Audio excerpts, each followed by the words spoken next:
What's up, everybody? Welcome back to Formula One True North, the Canadian Formula One podcast. And we are here with the boys. We're back here with Drew, Edward, Thomas. I just learned how to say Drew's last name. I'm going to see if I can get it right. Izard. Nailed it. All right. There you There we go. go. It only took a year and a half. But here we are. We're coming off a bye week, so no race to recap. Finally heading into Austin, getting a race, something to look forward to because I feel it's been a long-ass drought. But we're back. Almost.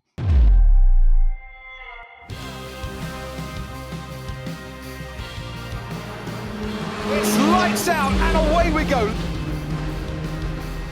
But looking forward, obviously we're going into Austin. It's a sprint weekend. We have a tight title race on our hands as well. And of the last 6 races this year, 3 of them are sprint weekends. So, it could definitely, I remember when we started talking about sprint races and weekends in previous episodes and seasons, we were kind of lamenting the sprint race weekend and the format and how it kind of ruined the flow of that traditional Grand Prix weekend. But here we are. We got a tight championship, both in the constructors and the drivers, and the sprint weekends have a real chance at making a significant difference in that title fight. So really quickly, Drew, what's your initial thoughts? What are you looking forward to either this weekend or all the sprint weekends? What do you think the impact's going to be? Listen, the sprint weekends, they came about in 2021. And obviously, as a Formula One fan, I wasn't sure how this new gimmick was going to play out. As things have progressed, especially in this most recent season, the current season, 2024, I've actually really enjoyed it. It's a little bit of a shakeup from the monotony of a normal weekend. It allows me to get excited over a couple of days in the weekend. And I think it shakes up what the teams are allowed to do in a weekend, having only that one practice session before they get right into sprint qualies. And I think that it just changes the dynamic a little bit, especially as fast as these cars are changing week in and week out.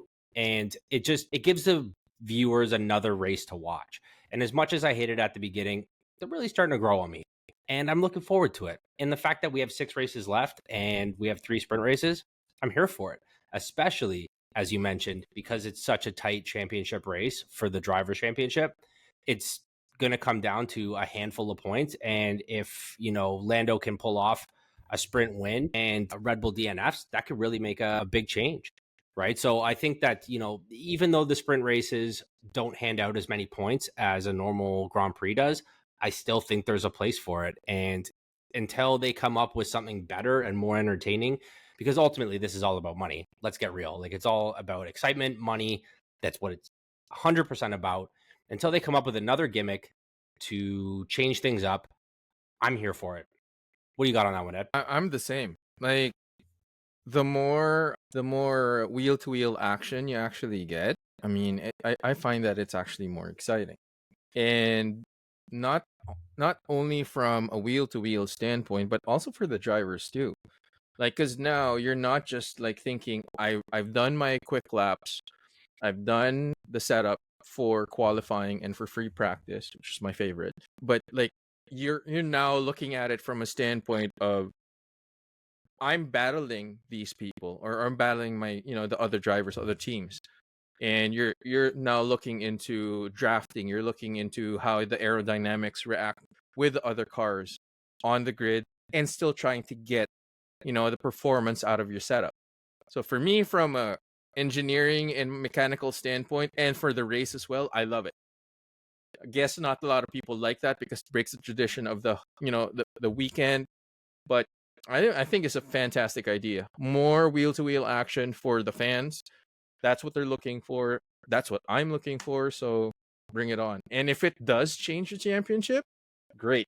I'm still rooting for my boy Lando Norris to win it all this year. Tomas, what do you think? So I'm kind of both agree and disagree with you guys. I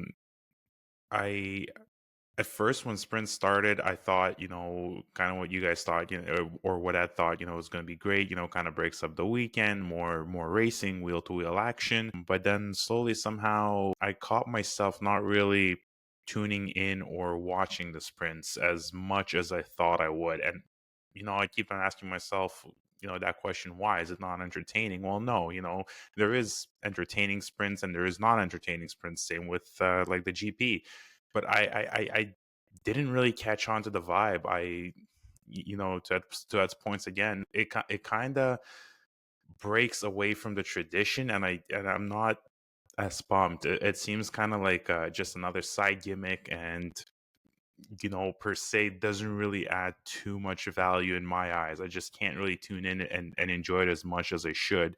Now, having said that, with the last 3 sprint races remaining, those should be interesting sprint races just because, every team is going to try to get maximum points, even though it's not full points, but every point is going to, count towards the final till the end. So these 3 sprint races, I think I am going to tune in and actually watch them and see, what to expect. But other than that, yeah, I'm for the original format of it. I prefer no sprint races. I prefer just the practice sessions and the GP, and that's it. So that's where I stand. So we got Thomas, who's a purist here. Drew's for you're all about it right now. I think one of the things that made the sprint a little bit more enjoyable or palatable for me this year was the changing of the regulations and allowing them to not have Parc Fermé be, enforced after that first practice session. Because I think trying to set up your car for a Grand Prix and a sprint race is pretty difficult when you look at the demands of both of those races, right? So I think being able to set the car up again, for qualifying for the GP and having those 2 essentially setups for the cars, I think made it a lot more interesting and gave teams a chance to really feel things out. And if they didn't get it right at the sprint race, they could make some adjustments, they could learn and kind of, I don't want to say use it as a practice session, but I think that added a lot of value to teams to making the Sundays more competitive. I was just looking at the points right now between Verstappen and Norris. There is currently a 52-point spread between the 2 of them. I did some quick math on what those sprint results have contributed towards, and they've given Max an additional 15 points. If you look at where he's won and where Lando is placed, it's additional 15 points. So it certainly hasn't made his championship, or it hasn't broken his made Lando's chances infinitely better at this point. But it'll be interesting to see where the season ends up after 6 races, if that 15 points really makes a big swing. And also considering that, there are potentially another, 24 points for, 24 points for the winner to collect as well. So I think, given there's only 52 points in between the 2, I think, the last 3 sprints, in addition to obviously the 6 Grand Prix, can probably make a really big difference in this championship. So it'll be, I think they might start to come in their own, and maybe this is what the sprints were made for.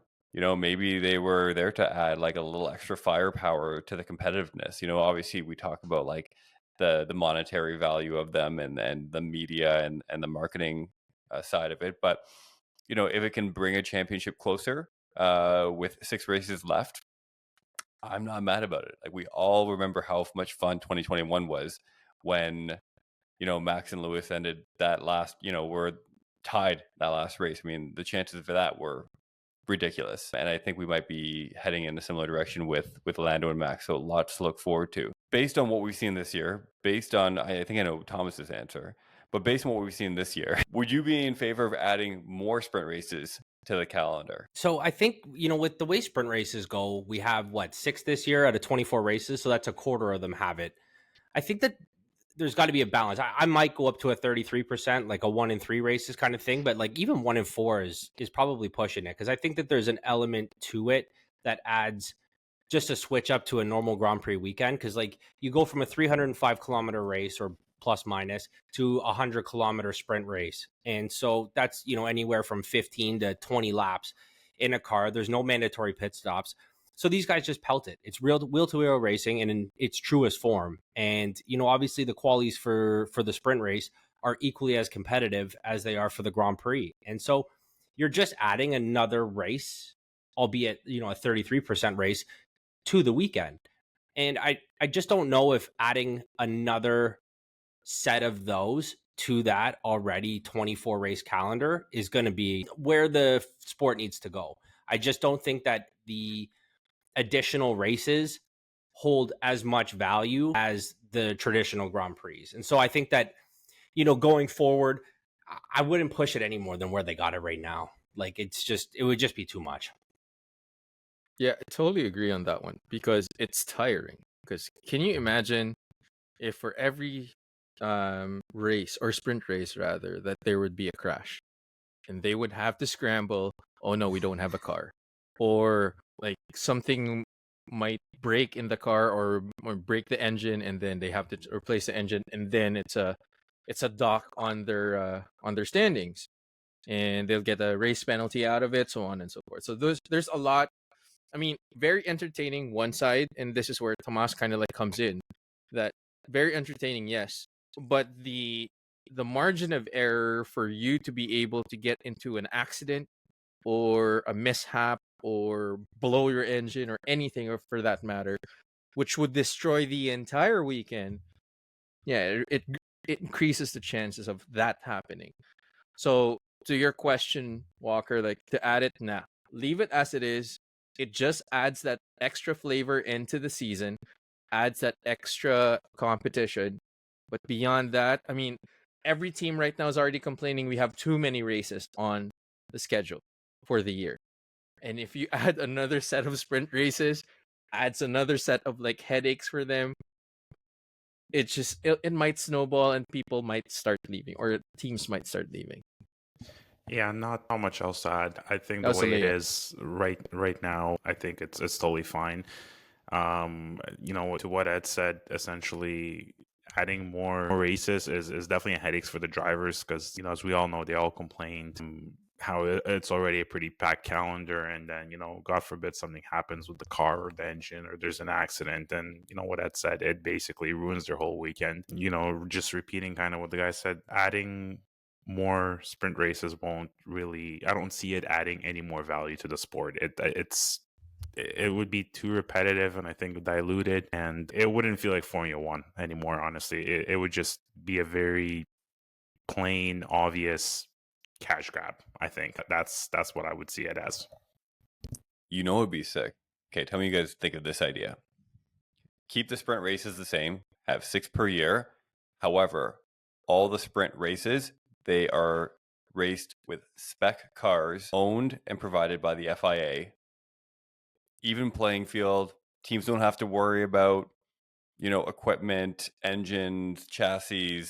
It's just spec cars, drivers going out there, equal machinery. Let's do it one better. Let's put them back into go-karts. I thought about that. Because then the money isn't a thing. Because I was like, yeah, I agree with you. Cool idea. But I was like, now they got to travel around with another car. And it's just like a whole thing. What are you going to have? Cars. I just throw them in F2 cars. Like some spec F2 cars that the FIA, or even FIA can afford it. They can bring 20 cars to the race 6 times a year. I can get behind that. I think they were even thinking of doing a sprint race just for the rookies too.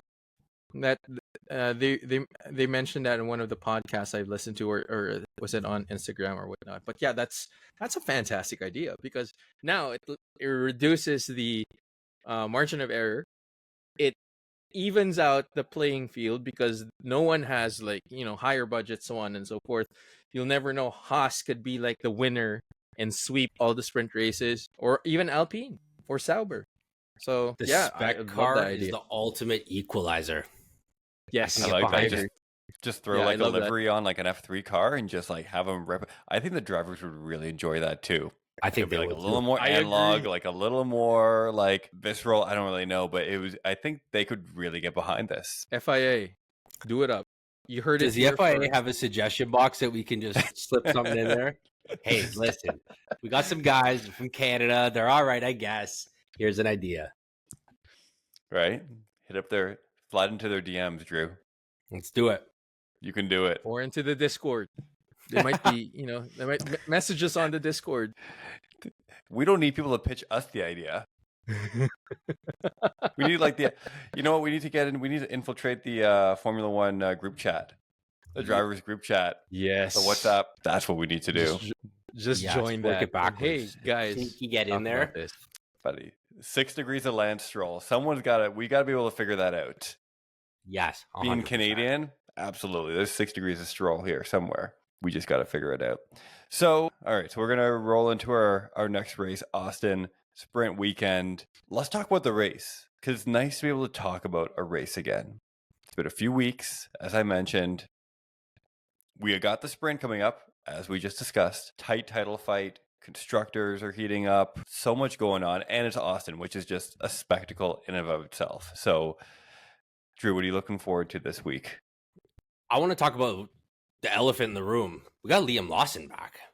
So, like, talk about an ultimate form of pressure for you. Now you've kicked out arguably one of F1's favorite drivers as voted on by the fans only.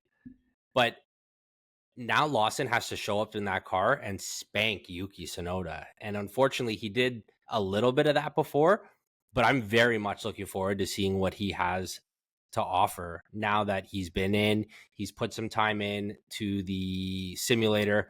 He's been very integral on taking that AlphaTauri around the track during free practice. But I think that he is the highlight of what I'm looking for at COTA for this weekend. I mean, I'm really looking forward to what he can really do because that kid is hungry.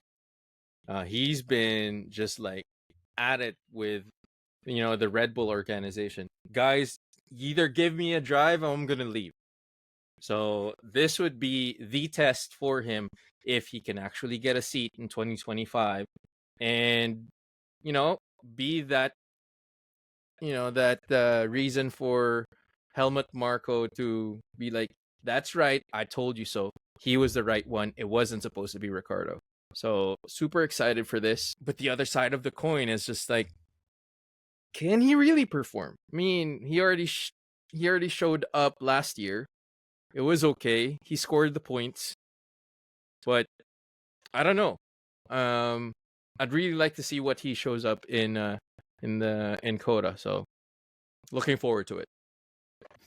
I'm looking forward to the race itself. It's been way too long. Looking forward to all the rookies coming out there or going out there and performing and seeing what they can do. This is my highlight. I am expecting a very entertaining and an interesting race. So yeah, that's all I'm looking forward, and I hope they don't disappoint. I hope they bring their A game, their best A game, and score some points. That'd be nice to see. What are the chances Liam gets absolutely dominated by Yuki? Like, we've been Very building high. up Liam for a year now, talking about this boy deserves a chance. Like, he needs to come in. He drove well. Get Danny out of there. He's a has-been, et cetera, et cetera. What happens if he comes in and he just shits the bed for the last 6 races? And now Red Bull, Cash App are just like shrug emoji. Like, what do you do?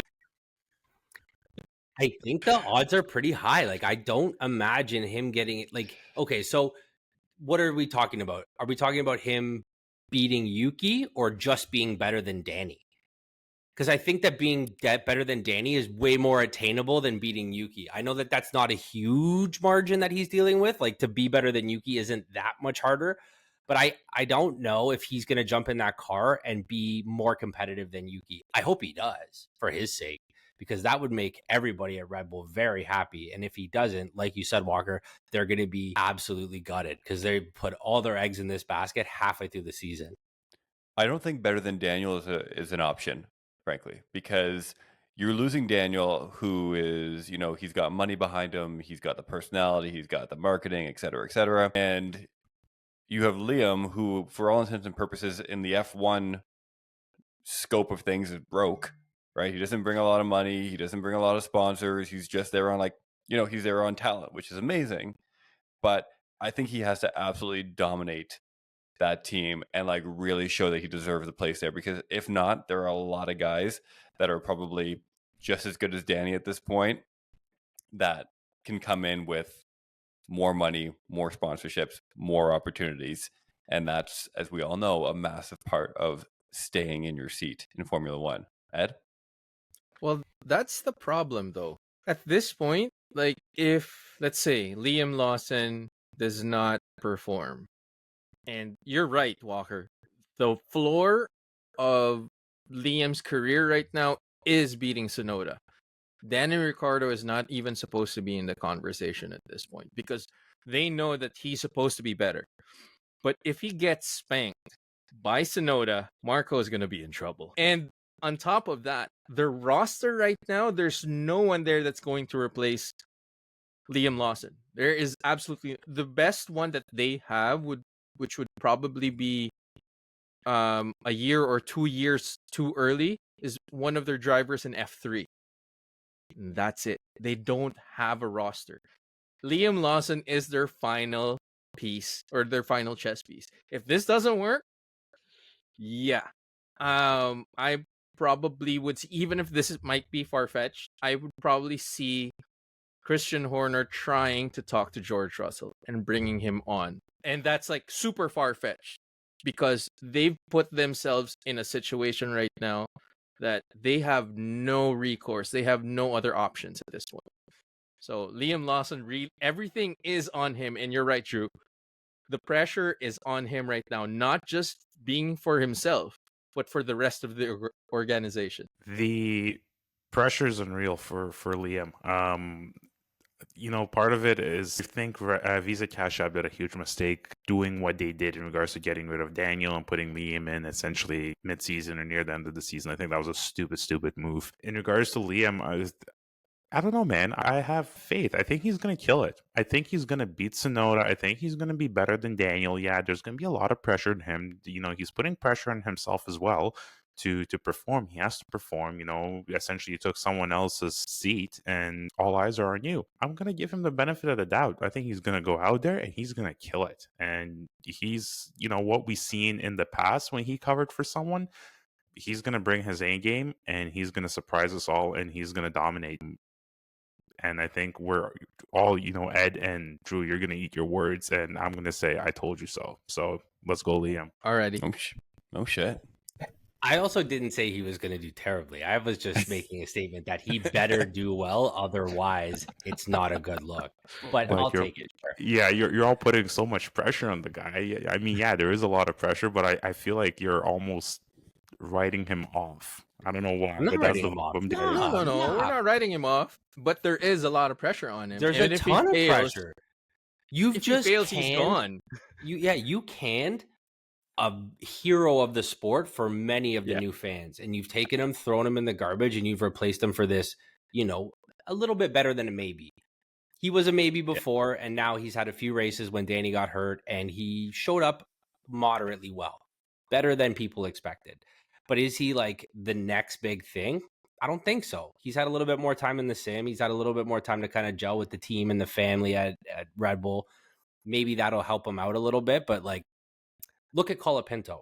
When he came in, he absolutely slapped it. He was going toe-to-toe with Alex Albon, who is a fantastic driver in a mediocre car at best. And if Colapinto can come in and do that, I would hope nothing less than the same apples to apples with Yuki and Lawson. I think Thomas just wants to fight somebody. I think so too. It's the glasses, dude. Wearing glasses like that, you better be prepared to fight no matter where you go. Zero F's given at this point. Like he doesn't care. I don't know. I think when you put essentially someone also new in the team like that doesn't have experience, I think they come a little bit more, or with no baggage, I should say, and they're just way more open to learning and taking criticism and just performing better. Sometimes how you just throw in that new person, the new person performs better than the old person because they don't have any of that experience. They see everything from a different point of view. So I don't know. That's where I am with Liam Lawson. I think he kind of fits that way. Obviously, we don't know what's going to happen. We don't know how the race is going to go. Just, hoping for the guy. And I don't know why, but I do expect great things of him. And I think he's going to perform amazing. So that's my 2 cents. Did you guys see the clip of Christian Horner? And I forget which interview it was. He's talking about the departure of Daniel, and he's like, well, if Liam doesn't really do his job, and if Checo doesn't really do his job, we know what Daniel can do. Just kind of like dangling that out there, leaving it out there. Is he just like, what is he doing? Like, what's the point of this? A, do you think there's any validity to it? Three-part question. A, do you think there's any validity to it? B, what do you think would have to happen between Checo and Liam for that switch to happen? Like, how badly would they have to perform? And C, if you're Daniel Ricciardo, you come crawling back? I would love to step in here. Please. One, I think there's no validity to that. I think that there's a portion of how bad can Checo do worse than he's already done. So I don't know if he seems like the unfireable driver. And would I come back if Christian Horner came and said, "Hey, Danny, we're so sorry, but we want to put you back on that second seat of Red Bull because you're better than Checo"? I think he's better than Checo right now. Like, I think he would have done better over the 2024 season up until now in that Red Bull car. Would he have done light years better? I don't think so, but I think he would have done better. I think all those DNFs, crashes, all that kind of stuff, Danny would have definitely pulled out some more points than Checo has been. I think it's a money problem again. I think it all comes down to his Mexican pesos that he brings with him. Would I, if I was Danny? Nah, I wouldn't. Just ride off in the sunset with your cowboy hat, your handlebar mustache, and all your fucking money, bro. Couldn't have said it any better than that. Just to add salt to the wound, like even Tsunoda, I think, would beat Checo right now. Even Tsunoda. Like, I agree. I it's just like absolutely annoying at this point what Checo is doing. And the Checo that I knew from Racing Point that did the win in Yas Marina from last to first, that Checo is gone. Not even there anymore. So, yeah. Like, and please, Danny Rick, if you are listening to our podcast, please listen to Give Drew. me some money. He gave Cut us me a sound check. advice. Yeah. We'll come work for you. Yeah. If you, yeah, we'll come work for you. We'll make you look good, especially with the Canadian audience. We'll make you look good. Tomas? We'll get rid of Thomas, and you can have his. You can. Ouch. Okay, I guess I'll just leave right now. Damn. Okay. Well, we can't know how replace you feel halfway through about the that. season. We're Okay, better cool. than VCARB, buddy. Are we? Are we?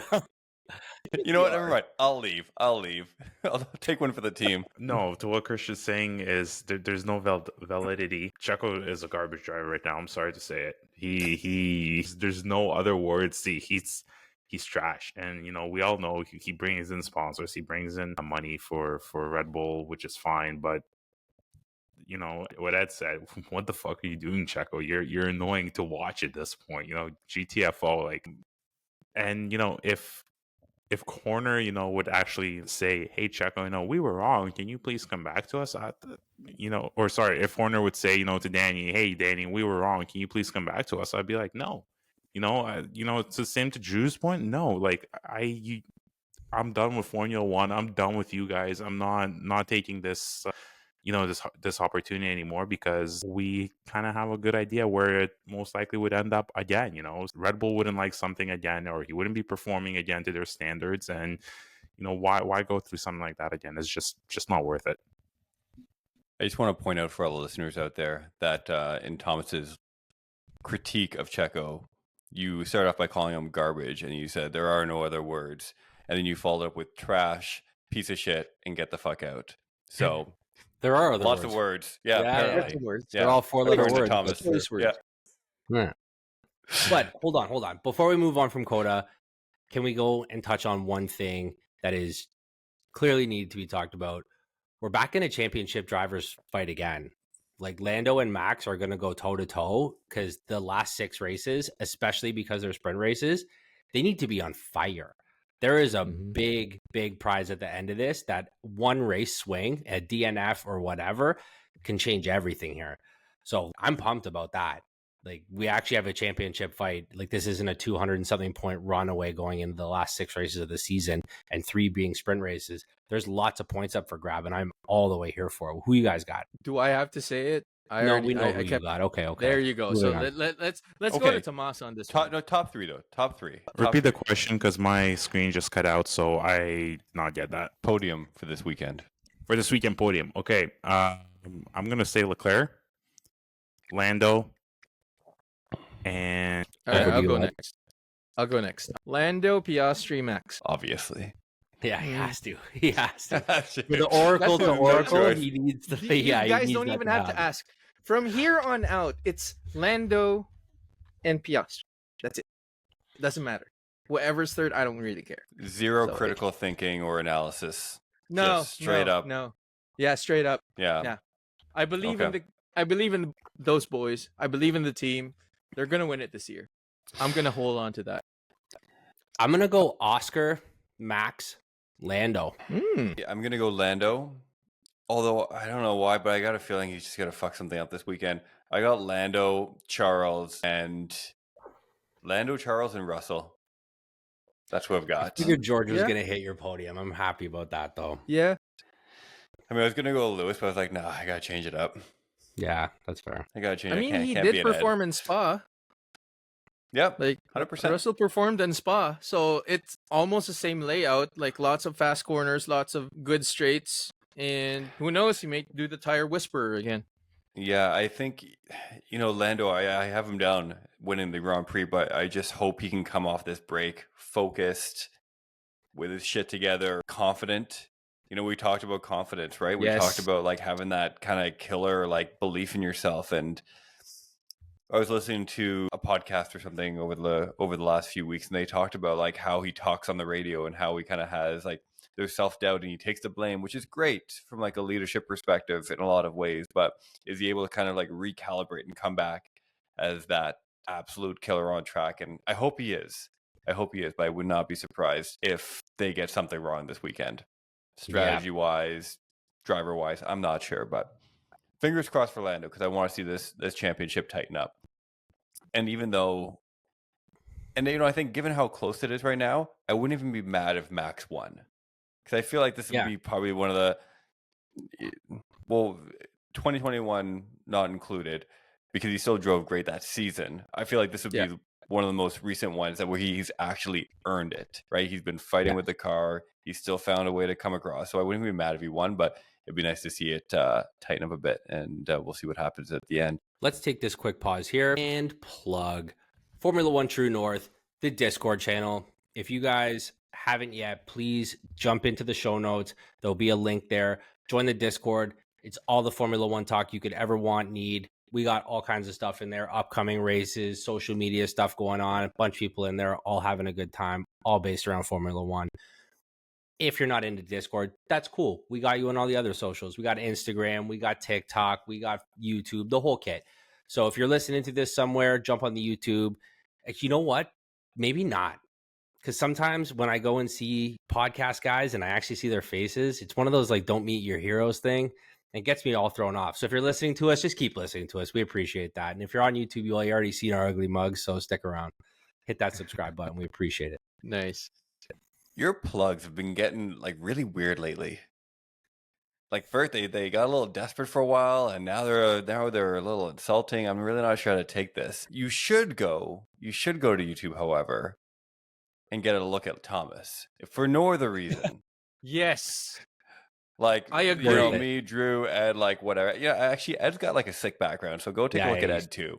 Drew and I are just fucking basic bitches over here, but these two, they are bringing it every single week. So go check out YouTube, and you will not be disappointed. It's for damn sure. And for those in the Greater Toronto area, we might have a really exciting announcement coming out in the next couple of weeks. So stay tuned. Come to the Discord, check it out, because that's the only way you're going to find out. But something really exciting coming up that we will hopefully announce very soon. Now, boys, there's only one way to end this episode. An episode like that. It's okay, Thomas. It's okay. With our favorite game, Name That Sponsor. Hey-o. Sprint Edition. Ooh.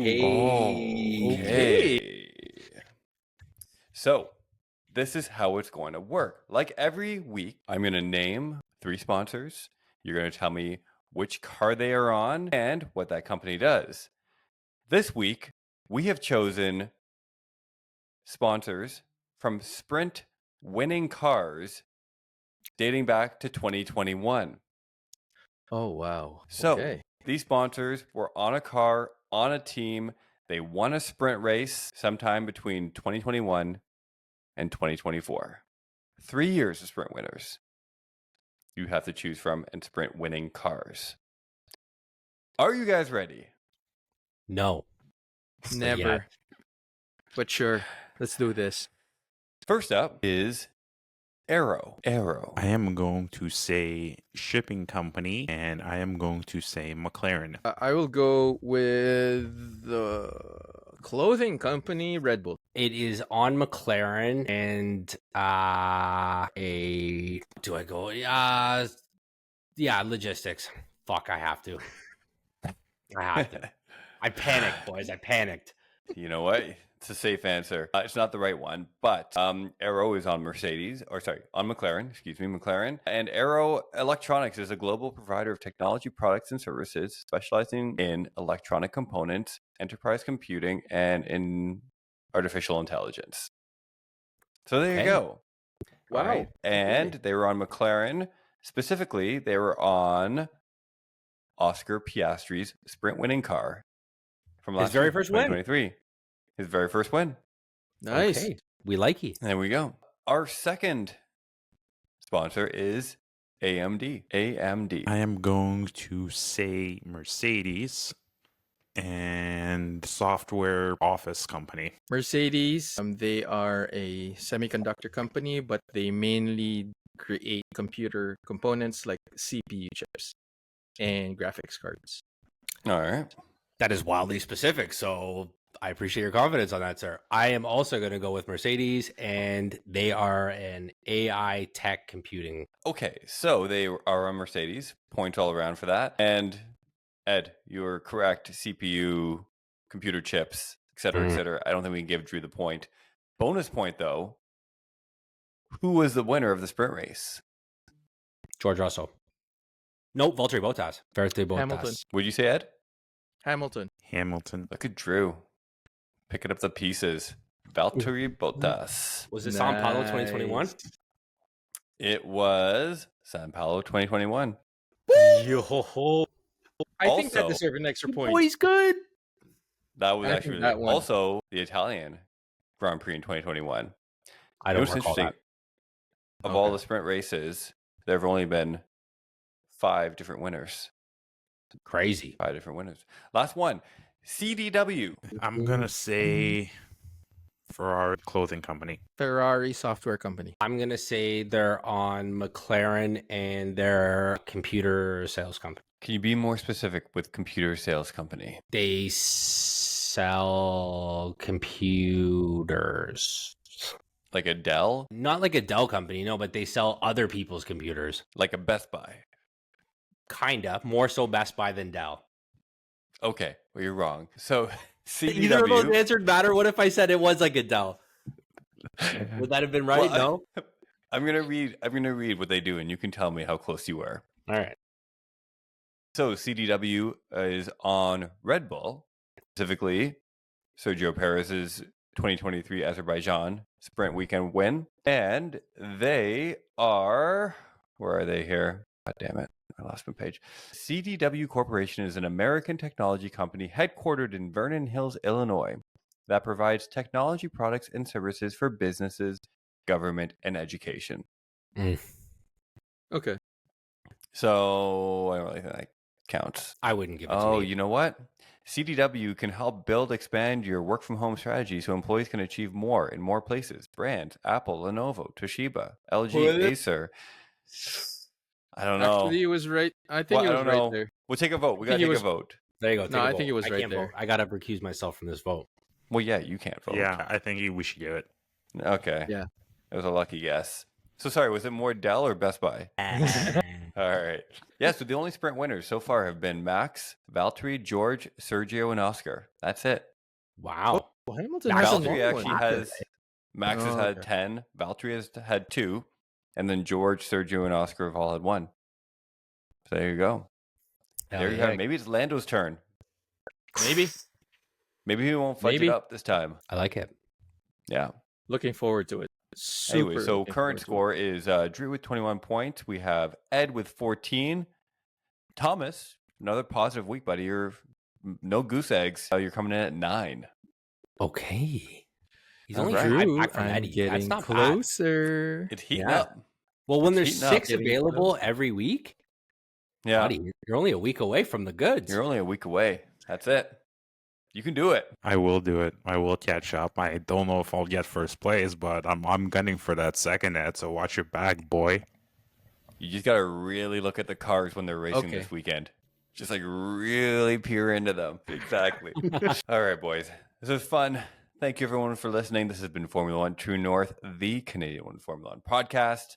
Don't forget, check us out, all the socials, all the podcast channels, and we will back next week recapping Austin. Ciao for now. Hey-o.